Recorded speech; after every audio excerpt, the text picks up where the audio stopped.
This is a crime uncomfortable for everyone, a callous and unfathomable act that stunned Melbourne and still leaves people speechless.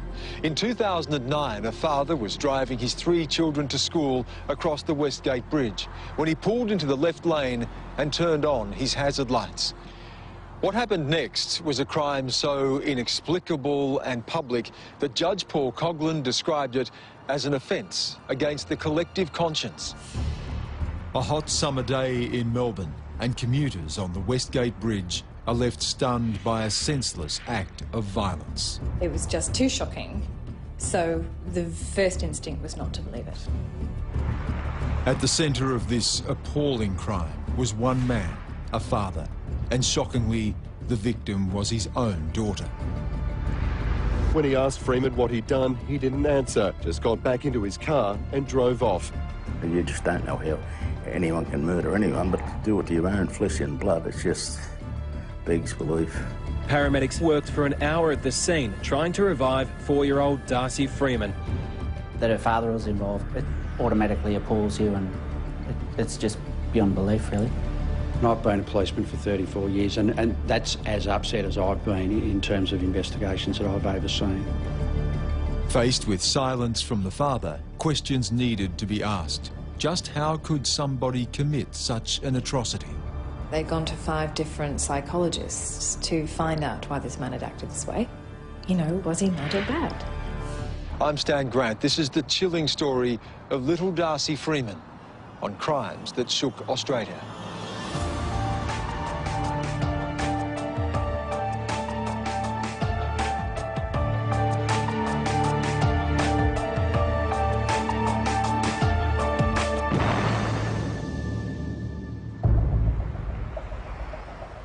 On a hot January morning in 2009, a man drove his car to Melbourne's Commonwealth Law Courts.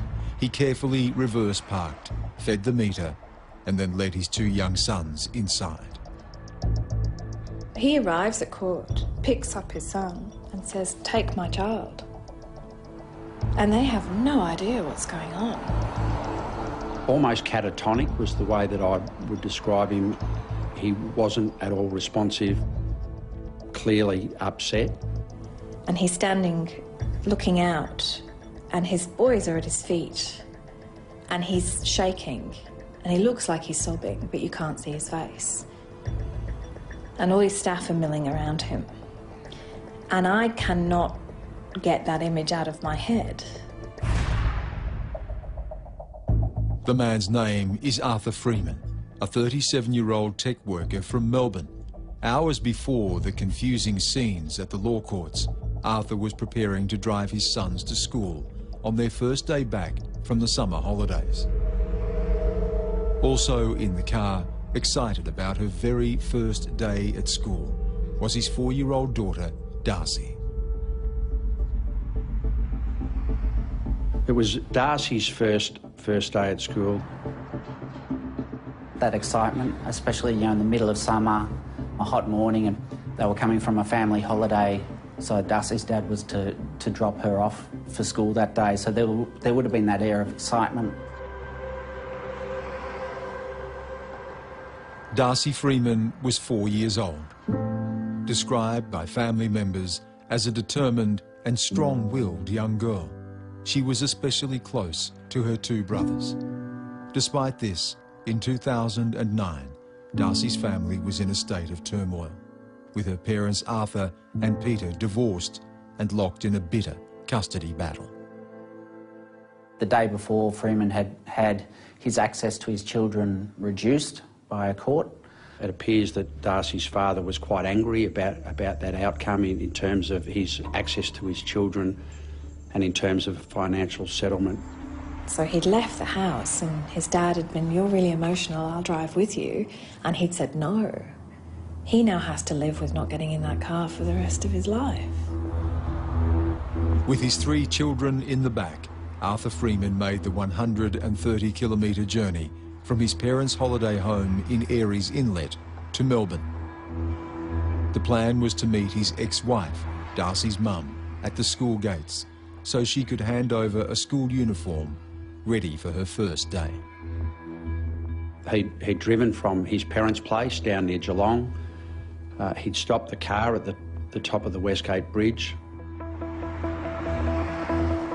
A main commuter link from the southwest of Melbourne, the Westgate Bridge is an iconic site across the city.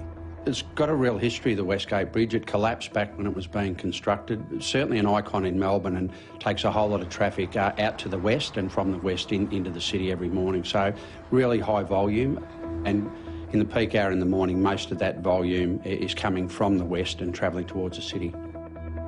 Well, any approach into Melbourne on an aeroplane, you can see the Westgate Bridge. It always seems to stand out. It covers the, sort of comes across the river where the river meets the bay, so it's a very long area, and it's, you know, it's visible from just about everywhere in Melbourne. I don't like driving on that bridge. I've never really liked it. It's, you know, it's not a pleasant place to be. It's, you know, it's high up and it's windy, and you only go over that bridge when you have to. Just after 9 a.m. on the 29th of January 2009, as his children played games in the back of the car, Arthur Freeman had made a series of frantic phone calls on the 90-minute journey to Melbourne. As the temperature increased outside, so too did Arthur's stress levels. At the midpoint on the bridge, he made a decision that would have a devastating impact on the lives of so many people. He'd asked Darcy to climb into the front seat.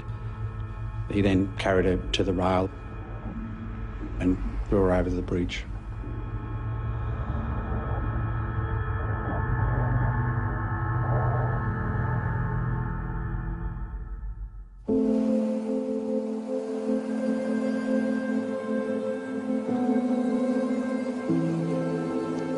The height of the bridge is 58 metres.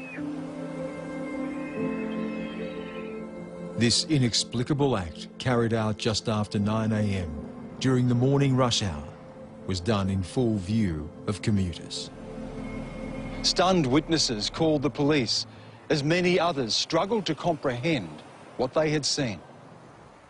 So the witnesses were saying, I thought it was a doll, or I don't know what I've just seen. I can't imagine how affected you would be. Hello, I've just witnessed a man throw a child over the Westgate Bridge. Thrown a child, did you say? Yes. Blonde hair and a ponytail. Some of them said that they couldn't believe what they were seeing, that they thought it must have been a teddy bear. They just couldn't reconcile it. The idea that you can get up and go through the motions, eat your breakfast, get in your car and drive to work, and as you're driving to work in, you know, peak hour traffic, you watch someone pull over, put their hazard lights on and throw their daughter over a bridge. You can't get much more public than driving across Westgate Bridge in peak hour traffic on a weekday in Melbourne. That's about as public as it gets, and to stop your car in full view of other drivers and do what he did. I guess just, you know, the normality of it, just driving along, and to see someone stop on the bridge would have, you know, you can only imagine what they would have sort of, you know, witnessed. Moments before Arthur threw Darcy from the bridge, a truck had passed with a dash-mounted camera. There was a four-wheel drive, or a truck that drove over the bridge with a video camera that ran on a continuous loop. And we've got his car with its hazard lights on the side of the bridge pulled over, so immediately before throwing Darcy off the bridge. And I remember being really glad that he didn't actually capture that moment, because it's not something that I really wanted my investigators to have to watch. As the commuters were left stunned by the events unfolding before them, Arthur Freeman quietly headed back to his car. Freeman threw Darcy off the bridge and then calmly got back in the car. He drove down and stopped at the bottom of the bridge. Her brother kept saying, "You've got to go back, you've got to go back, Darcy can't swim." Not knowing that she'd fallen nearly 60 metres over the side of the bridge. Darcy can't swim, Dad. From the eyes of an innocent child, he wouldn't have understood how devastating that fall was going to be. And in his head, he knew there was water there, so yeah, Darcy can't swim. With the police alerted, and the country not yet aware of the tragedy. Arthur Freeman continued to drive his two sons away from the scene, unaware his daughter Darcy, having survived the fall, fought for her life below.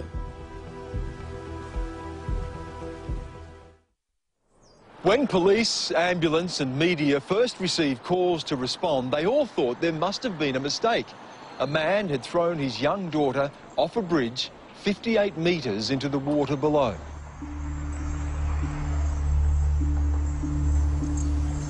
I think the general reaction in the newsroom was disbelief. It was a case of going, what? That doesn't sound right. And the police were saying, look, we don't know, we can't confirm it, but that's what we're hearing.